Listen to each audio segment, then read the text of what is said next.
Hello guys, சம்பந்திக்கு வந்து ஒருத்தர் கீழே கமெண்ட்டில் கேட்டிருந்தாரு, உங்கள் கலெக்ஷன் கட்டுங்க பார்த்துங்க காய்ஸ். எதாவது இதெல்லாம் சமம் சொல்லிட்டானே ஸ்கின்னு 3 கியூபு நெல்தி கார்டு. இதெல்லாம் நீங்கள் தான் கீழே கமெண்ட் பண்ண போகிறீங்க. அதான் பார்த்தீங்கன்னா 58,000 டோக்கனு, இது ஒரு ஆயிரத்தி எல்லாமே காய்ஸ் பார்த்துங்க. அதனால நான் காமிக்கிறேன்.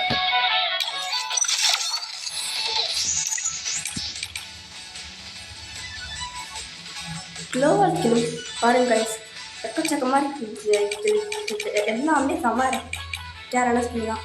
10 செம்ம ஃபுல் ஸ்கின்னு எல்லாமே ஃபுல் தான் பார்த்துங்க. சேனல் பக்கம் சப்ஸ்கிரைப் பண்ணுறேங்க.